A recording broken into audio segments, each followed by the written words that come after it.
Asunjay Maseno Haborigaye Asunjay Maseno Haborigaye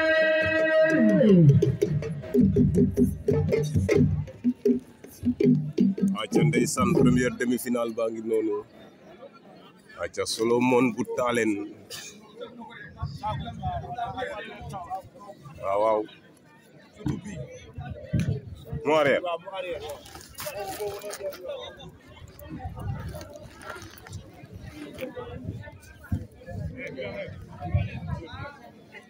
ñu war a bëre combat yi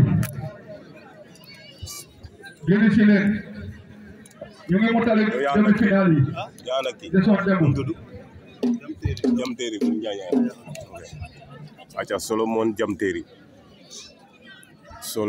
Jamteeri bu Njaañaay Wolof première demi-finale Solomon Jamteeri bu Njaañaay Wolof première demi-finale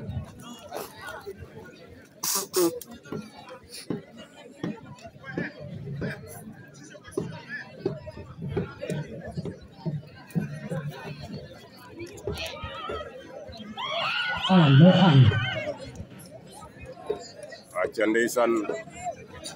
arbitre nee na jël amul ngeen bëriwaat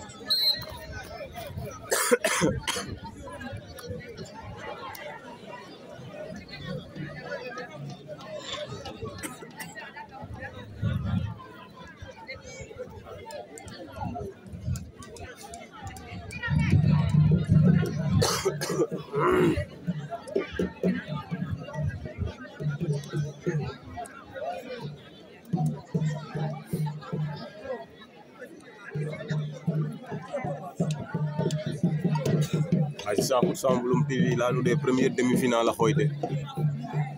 Jamteeri bu Njaañaay Olof Solomon Fabregas bu Leran Koli yàlla ko bale bu mbulum acca ndeysaan combat ka sifle e de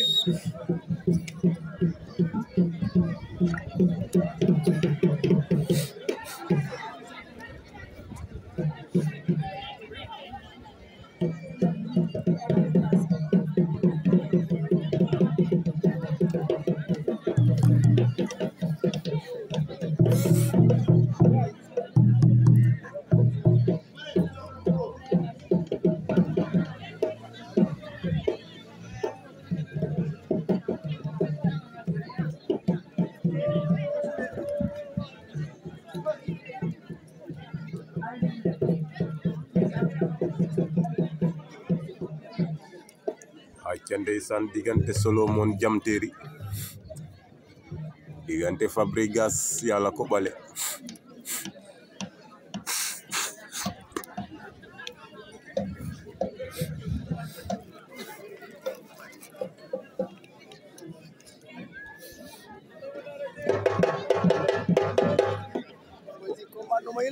non demi-finale Allahu akbar yàlla ko bale bu mbulum ndeysaan acca ndeysaan ama faxe andoona yee ten refu a Fabregas bu Leran Koli